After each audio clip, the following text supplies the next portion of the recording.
আহা সখা অংগাধিপতি পাণ্ডৱৰ পৰাজয়ৰ বাৰ্তা শুনি সুখী হলো। তিৰস্কাৰ নকৰিবা সখা। তিৰস্কাৰ কৰা নাই মহাৰাজ, তোমাৰ গুণানুকীৰ্তন কৰিছো। সখা অংগৰাজ কৰ্ণ এতিয়াও জীয়াই আছে। কৌৰৱৰ এটা সামান্য সেনায়ো পলৰীয়া নাম লৈ প্ৰাণ ধাৰণ কৰিবলৈ লাজ পায় মহাৰাজ। সখা ই আজি কেনে ব্যৱহাৰ? কৌৰৱৰ শ্ৰেষ্ঠ সেনাপতি বীৰ অগ্ৰগণী মহাৰথী কৰ্ণৰ যোগ্য ব্যৱহাৰ। গুৰুপতি কৰ্ণক অধৈৰ্য নকৰিব, ক্ষিপ্ত নকৰিব। ভুকুটি দেখুৱাবলৈ তুমি মোক নাৰিজ্ঞান কৰিছা মহাৰাজ। জানো মহাৰাজ তুমি প্ৰচণ্ড প্ৰতাপী, জানো বীৰ তুমি নোহোৱা ৰমণী, অসীম ঐশ্বৰ্যশালী তুমি গুৰুপতি। নিসহায় নিধৰ্ণী কৰ্ণক সঁচা কথা অযাচিতে কৰিছিলা ৰাজ্যদান, অযাচিতে কৰিছিলা মণি মুকুতা দান, কিন্তু কৰ্ণই নকৰে সহ্য এনে অপমান। দুৰ্যোধনে কোন হাতে কোন প্ৰাণে সহিব পাৰে এনে অপমান? কি অপমান? পৰাজয়ৰ অপমান, কৌৰৱ সেনাপতিৰ পলায়নৰ অপমান।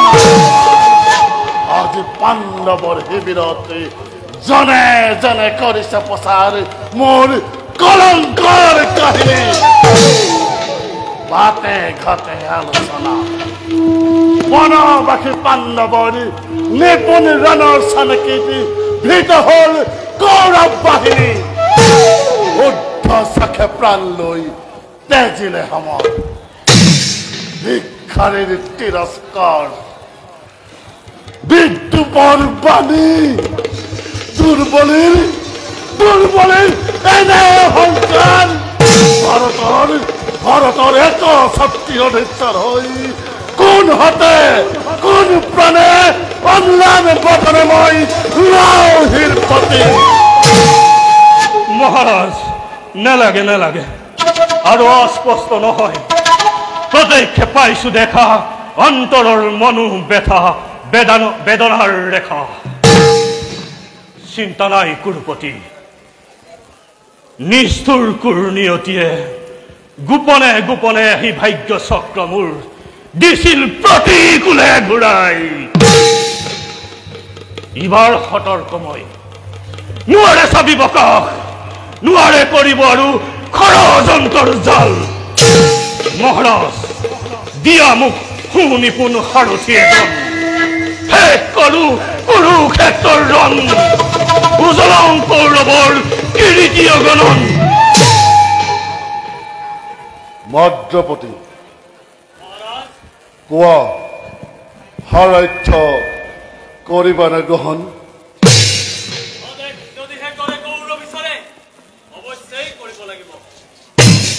আদেশ আদেশ নহয় মহাৰাজ, ই মোৰ অনুৰোধ।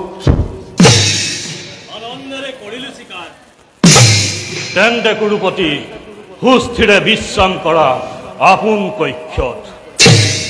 যুদ্ধৰ কথা চিন্তা কৰি মস্তিষ্ক উত্তপ্ত কৰি নেলাগে কটাব আৰু বিনিদ্ৰ ৰজনী।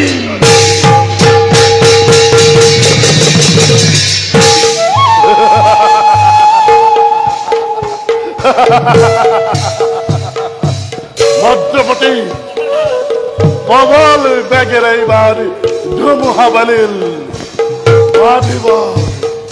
বাধিবৰ শকতি আজি